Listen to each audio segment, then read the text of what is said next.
Hər vaxtınız xeyir olsun değerli izleyiciler. Bugün sizlerle birlikte çok möhtəşəm bir vişneli salat hazırlayırıq.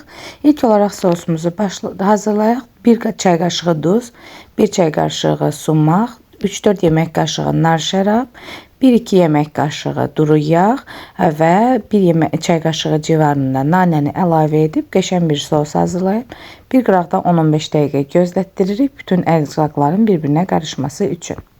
Daha sonra ise 3 adet pomidorumuzu nazik dilimləyirik aypara şəklində.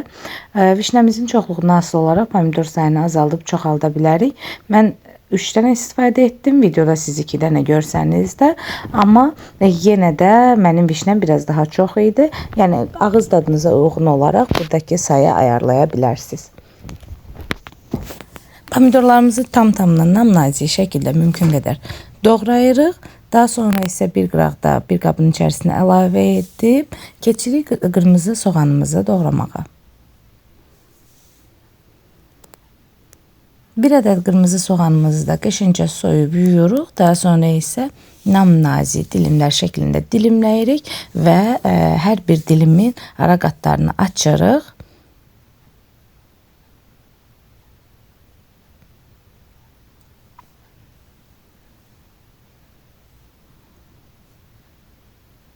Bacardıkça soğanlarımızı nazik doğramağa çalışırıq. Yəni maksimum ince olsunlar ki daha hoş bir görüntü ve daha dadlı bir lezzet yarada bilsinlər.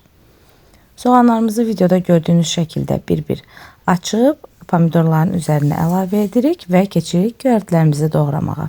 Bir dəstə cəfəri ve bir dəstə reyhanım var. Onları da nazik doğrayırıq. Daha doğrusu kiçik doğrayıp salatımızın üzerine əlavə edirik. Qeyd edim ki, nə qədər hələ də gec deyil.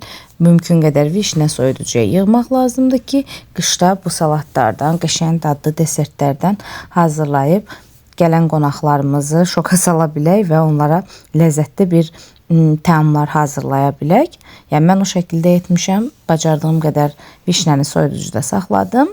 Daha sonra isə hazırlamış olduğumuz sosla salatımızı qovuşdurup üzerine tumlarını çıxartmış olduğumuz vişnələri əlavə edib yaxşıca qarışdırırıq. Vişnələrin tumlarını mütləq çıxarmaq lazımdır ki, yeyən zaman ağızda narahatçılıq yaratmasınlar. Belə edəndə daha səliqəli bir görüntü olur və yeməsi daha rahat, daha xoş olur. Daha sonra yaxşı qarışdırıb üzərinə mən küncüt də əlavə etdim servis edən zaman. Əgər vaxtınız varsa 1-2 saat salatı dincəlməyə qoysanız lap əla olar. Hazırlayan hər kəsə indidən nuş olsun. Özünüzə yaxşı baxın. Hələlik.